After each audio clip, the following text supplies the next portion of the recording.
కార్మికుల ర్యాలీ వద్దకు మంత్రి నారాయణ పర్సనల్ సెక్రటరీ వెంకటేష్ ను పిలిపించి అర్జీ ఇప్పించిన పోలీసు అధికారులు సమస్యలను వివరిస్తున్న యూనియన్ నాయకులు మంత్రి దృష్టికి తీసుకెళ్లి సమస్యలు పరిష్కరిస్తామని హామీ ఇచ్చిన అధికారులు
రిటైర్మెంట్ బెనిఫిట్స్ వారి వారసులకు ఉద్యోగాలు వారి వారసులకు వెంటనే పరిష్కరించాలి. మున్సిపల్ కార్మిక సమస్యలు వెంటనే రిటైర్మెంట్ బెనిఫిట్స్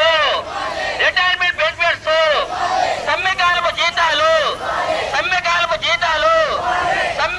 జీతాలు చనిపోతే ఎక్స్గ్రేషియా సమ్మెకాలపు జీతాలు సిక్కో 40 రోజుల నుంచి ఆందోళన చేస్తున్న ప్రభుత్వం పడుచుకోబోవడం చెట్టు కింద పరిష్కరించాలి. మున్సిపల్ కార్మిక సమస్యలు వెంటనే సిక్కో 42 రోజుల నుంచి మున్సిపల్ కార్మికులు ఆందోళన చేస్తున్న పడుచుకోబోవడం సమ్మెకాలపు జీతాలు రిటైర్మెంట్ బెనిఫిట్స్ వారి వారసులకు ఉద్యోగాలు చనిపోతే ఎక్స్గ్రేషియా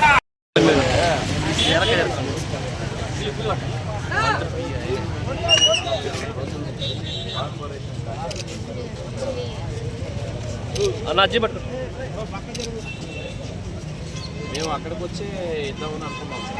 మన కేఎస్పీ గారి సూచన మేరకు మిమ్మల్ని ఇక్కడ పిలుస్తాం. ఏమనుకోవచ్చు 42 రోజుల నుంచి చేసి మేము ఇక్కడ అగ్రికల్చర్ కార్పొరేషన్ చేస్తున్నాము. అడిగేది ఏంటంటే రూరల్ ఎమ్మెల్యే కమిషనర్ గారితో చర్చలు కలిపి సమ్మెకాలం చేపిస్తామని స్పష్టమైన మీడియా కార్మికులందరూ ఇచ్చారు. ఇచ్చిన హామీ ప్రకారం సమ్మెకాలం చేద్దామని అడుగుతున్నాం. వాళ్ళు చెప్పారు కాబట్టి అడుగుతున్నాం. స్పెషల్గా అడగడం 60 years అనేటటువంటి వాళ్ళకి యాజ్ పర్ యాక్ట్ గ్రాట్యుటీ కానీ పెన్షన్ కానీ ఇటువంటివన్నీ బెనిఫిట్స్ ఉన్నాయి. వీళ్ళందరూ ఆఫ్ కాస్ట్ ఎంప్లాయీస్. అటువంటివి ఏమీ లేకుండా నోటి మాటతో మీరు రేపటి నుంచి పనిలోకి రావద్దు అనేటటువంటి మాట చెప్తున్నాము. అది వాళ్ళ ఇప్పుడు ఆశా వర్కర్స్ వాళ్ళకి 62 పెంచారు. వాళ్ళకి 1.5 lakh గ్రాట్యుటీ ఇస్తామని హామీ ఇచ్చారు. ఇంత సేవలు చేసేటటువంటి వీళ్ళు కరోనా వారియర్స్, వైరస్ వద్దని చేసేవాళ్ళు వీళ్ళందరూ బ్యాక్వర్డ్ క్లాస్, వేరే వాళ్ళే లేరు. వీళ్ళకి అది చనిపోయినటువంటి వాళ్ళకి ఉద్యోగాలు ఇచ్చే ఆనవాయితీ ఉన్నది. ఇప్పుడు బ్రేక్ చేసి ఇవి మెయిన్ ఈ 3 issues. వీరికేమి పెద్ద బడ్జెట్ ఫైనాన్షియల్తో కూడుకున్నది కాదు. ఇది మేము మంత్రి గారికి ప్రయత్నం చేసాం.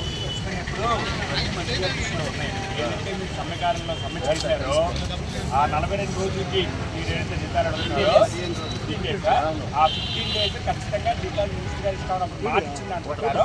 మినిస్టర్ గారు నోటీసులో ఉంది, అది ఇస్తారు. మినిస్టర్ గారు కమిషనర్ గారు రాగానే అది మేము మినిస్టర్ గారు కమిషనర్ ఈ మాట అసలు ఏం కదా ఒక మాట దీనికోసం ఏదో ఆ 9 నెలలు నొప్పులు పడితే తప్ప ప్రసవం కాదు అన్నట్టుంది ఈ వ్యవహారం. అట్లా ఏం లేదు. ఉంది కమిషనర్ గారు చేసిన మినిస్టర్ గారితో అది అమలు అవుతుంది. వాళ్ళకి ఎంప్లాయీస్కి ఇద్దరు ఇస్తారు. పట్టండి అది మినిస్టర్ గారి దృష్టిలో ఉంది. మేము మళ్ళీ కూడా మీ ఏదైతే ఇచ్చారో ఇవన్నీ మళ్ళీ మినిస్టర్ గారి దృష్టిలో పెడతాము. ఆ జీతం అయితే ఏదైతే 15 రోజులకు మీకు ఆగిందో అది కమిషనర్ గారు మినిస్టర్ గారు రాగానే వెంటనే అమలు అయ్యేలా చూస్తాం. మిగతా మీరు ఏదైతే చెప్పారో ఈ రిటైర్మెంట్ అపాయింట్మెంట్ కానీ ఇవన్నీ కూడా ఒకసారి తీసుకెళ్ళి as soon as possible return అయ్యేలాగా చూస్తాం.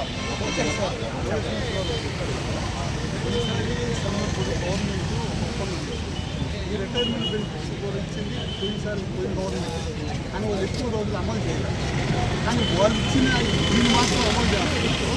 రిటైర్మెంట్ అవుతున్నానని 60,000 రూపాయలు ఒక వ్యక్తికి ప్రతి 2 సంవత్సరాలకి 2,000 ఎక్కువ ఇస్తూ ఉన్నారు. అది మాత్రం అమలు చేయట్లేదు.